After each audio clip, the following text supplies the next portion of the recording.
Welcome back to The Breakdown with me, NLW. It's a daily podcast on macro, Bitcoin, and the big picture power shifts remaking our world. What's going on, guys? It is Sunday, March 30th, and that means it's time for Long Read Sunday. Before we get into that, however, if you're enjoying The Breakdown, please go subscribe to it, give it a rating, give it a review, or if you want to dive deeper into the conversation, come join us on the Breakers Discord. You can find a link in the show notes or go to bit.ly/breakdownpod. Hello, friends. Welcome back to another Long Read Sunday. This week, we had the DC Blockchain Summit, the 8th annual such event, and it was definitely a different tone than we'd seen in the past. This one was all about practical actions, legislation that is coming to bear. It is so about moving forward. And a great example of that was the remarks prepared by SEC Commissioner Hester Peirce. Now, Commissioner Peirce has always been a calm, rational voice on crypto, even in the dark times of the Gensler era. And now you can feel how unleashed she is. This speech is an absolutely dense look at specific ways that the US can move forward dealing with very particular issues. This is the opposite of highfalutin. This could not be more practical. In the speech, Peirce offers a lot of thoughts about how to actually put new rules, regulations into practice, thinking specifically about potential jurisdictional challenges. So now I'm going to turn it over to an AI version of myself to read Commissioner Peirce's remarks, and then I will come back and discuss them a little bit more. Miles to go. Remarks before the Digital Chamber's 8th Annual DC Blockchain Summit. Before I begin, let me remind you that my views are my own as a commissioner and not necessarily those of the SEC or my fellow commissioners. The poems of Robert Frost, born on this day in 1874, were among those that filled my childhood. I memorized Stopping by Woods on a Snowy Evening, the poem about a traveler, accompanied only by his hesitant horse, stopping to admire the falling snow in the forest. Although lyrical verses of securities law have since largely displaced more traditional poetry in my mind's cluttered recesses, the closing stanza of Frost's poem hangs on. The woods are lovely, dark, and deep. But I have promises to keep, and miles to go before I sleep, and miles to go before I sleep. Other Frost poems might better capture the season. Spring's flowers are upon us, and crypto winter has given way to a sometimes too ebullient season. Nevertheless, Frost's desire to pause the journey to watch the falling snow cover the forest floor resonates with me. I would like the luxury of stopping for a moment or more to watch and think in quiet solitude about what a beautiful regulatory framework would look like, but I have promises to keep and miles to go before I sleep, so I am pondering in public as the Commission and its staff are working on building the framework. I invite you to join us in determining how to get from regulatory desolation to a place where the crypto industry can blossom without the weeds of fraud, grift, and market manipulation.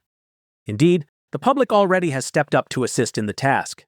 The Crypto Task Force has had many helpful meetings with outside parties, and we already have received approximately 50 thoughtful written submissions.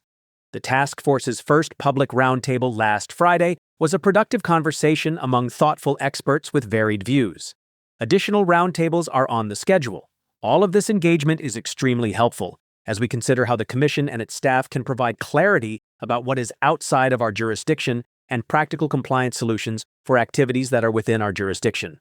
For example, as the discussion at our recent roundtable highlighted, the Commission needs to think separately about transactions and assets that are the subject of transactions. Many crypto assets themselves are not securities, but primary offerings of crypto assets for capital-raising purposes are securities transactions.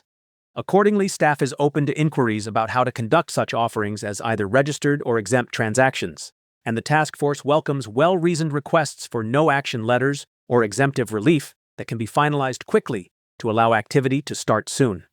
Lessons learned from these short and medium-term efforts can inform longer-term regulatory and legislative efforts. We also need to think now about the longer term and do so with open, inquisitive minds.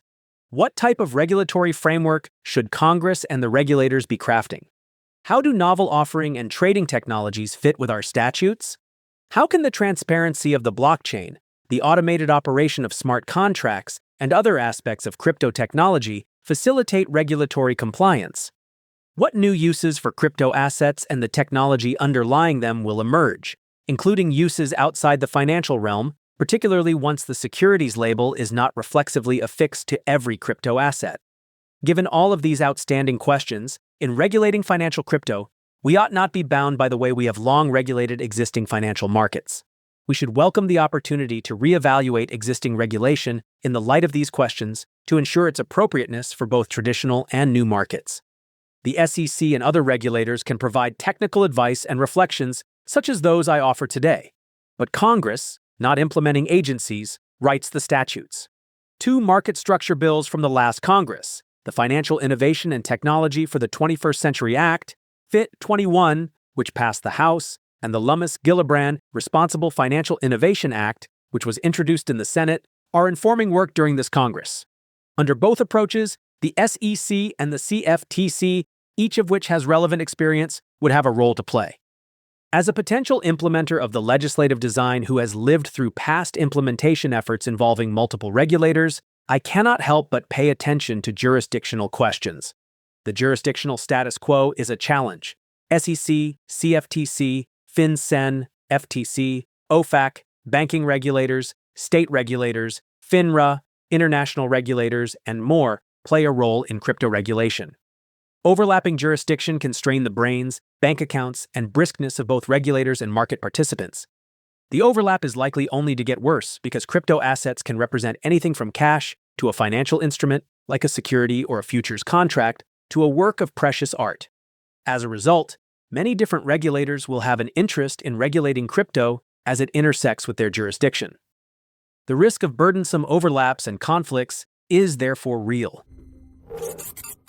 Hello, friends. I am thrilled to share that Ledger is once again partnering and sponsoring with The Breakdown. Many of you know, but for those of you who don't, Ledger is the most secure hardware wallet for your crypto and logins. It's trusted by 7 million users and secures 20% of the world's digital assets. What's more, Ledger is a lot more than wallets. Over the recent years, they've built a comprehensive ecosystem of products and services, all of which are designed to make digital ownership more secure and accessible. You can buy your Bitcoin with Ledger and Ledger Live, and so much more.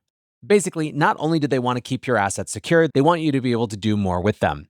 Ledger's newest devices, the Ledger Stacks and Ledger Flex, introduce the world's first secure touchscreens, making it easier and safer to manage your transactions and assets. Alongside Ledger Stacks and Ledger Flex, the company also launched the Ledger Security Key app, offering a safer alternative to traditional passwords and enhancing your digital security. If you are in this space, you owe it to yourself to at least check out Ledger and their ecosystem, what they have available to you. So thanks once again to Ledger for sponsoring the show. Congress can mitigate regulatory overload in a number of ways. First, as it seems inclined to do, Congress can work with existing regulators rather than creating a new one. Second, Congress can make clear that any new statute applies only domestically, which will focus U.S. regulatory resources on platforms set up in the United States or reaching into the United States to serve U.S. customers. Third, when interstate commerce is involved, as it clearly is here, Congress can preempt state regulation over areas covered by federal regulators to alleviate overlap with 50 state regulators.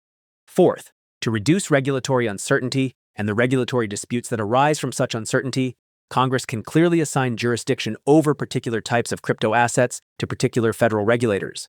These four approaches to minimizing jurisdictional overlap are pretty straightforward. Three other approaches for mitigating burdens in a crowded regulatory field are a bit more involved. The fifth way to mitigate burdens would permit flexibility relating to where crypto assets can trade. For this discussion, let us assume that, under new legislative authority, the CFTC will regulate platforms that trade either exclusively non-security crypto assets or a mix of non-security crypto assets and other instruments already regulated by the CFTC. Congress could make clear that a crypto asset sold in a primary transaction conducted pursuant, for example, to an SEC safe harbor, could trade on secondary markets on a CFTC crypto asset trading platform unless the asset itself, apart from the investment contract, is a security. While nothing in the SEC's statutes or regulations currently prevents non-securities from trading alongside securities, some people might dispute the SEC's authority to regulate transactions that have no security component, even if they occur on SEC-regulated platforms. Congress could expressly authorize exchanges and alternative trading systems, ATSs, regulated by the SEC to trade non-security crypto assets and give the SEC explicit authority to regulate these transactions. Congress could ensure that the SEC's regulatory and enforcement authority extended to all transactions occurring on one of its registered platforms. This approach would offer market participants the opportunity to decide where best to house their crypto asset trading activities and would dispel difficult operational questions about transitioning assets from one type of regulated platform to another. Customers would benefit too, as SEC registrants could have integrated backends for all the crypto assets, securities, and non-securities that they make available to customers, potentially leading to increased efficiencies and lower costs for end users. A sixth way Congress could mitigate the burden of regulatory overlap is to apply lessons from the SEC's and CFTC's regulatory experience in traditional markets to the regulation of crypto assets and the platforms where they trade. We can draw on the principles that have guided SEC and CFTC regulation over the past decades, while making changes where appropriate to address the unique features and risks of these assets, and to excise extraneous requirements that have accreted over the years without proportionate benefit for investors and markets. Crypto trading platforms could register as something more akin to an ATS than a national securities exchange. Principles-based regulation would give them broad latitude in making decisions about the products they offer for trading and how such products trade. Trading platforms would be able to serve retail customers directly. Customer protections could include proof of reserves and Exchange Act rules 15C31 and 15C33 to protect custodied assets, allowance of atomic settlement to remove credit and counterparty risks, customer priority in bankruptcy and insolvency, information barriers and other protections to guard customer trading information from affiliates, employees, and other customers, electronic disclosure of transaction costs, and the provision of standardized material information about crypto assets by the trading platform. Regulators would have the ability to monitor and examine trading platforms and bring enforcement actions for violations of customer protection rules, insider trading, and disclosure violations. Finally, Congress can mitigate concerns about regulatory overlap and burden by safeguarding a basic American liberty, the right to transact with one's peers. Protecting people's ability freely to interact directly with one another, including through software, will provide a healthy check on regulatory accretion at centralized trading platforms and serve to acknowledge software developers' First Amendment rights. Centralized intermediaries are not going away. Welcoming the entrepreneurs who are building to disintermediate and decentralize finance is consistent with fundamental American values. It also helps to appropriately calibrate regulation of centralized intermediaries. If regulation of centralized intermediaries is too heavy, too light, or simply not right, people will be able to use decentralized and disintermediated alternatives. While this moment calls for us to think about crypto market structure, perhaps these discussions also will help us to rationalize the regulatory framework for our traditional equity markets that has grown in regulatorily micromanaged complexity over the last 90 years.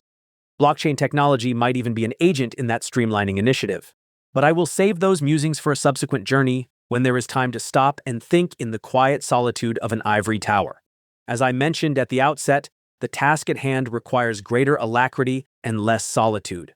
Although we have some hard miles ahead in our journey, together we can make rapid progress. A well-crafted regulatory edifice lies just on the other side of the forest. All right, back to real NLW here. So as I said, this was a dense speech.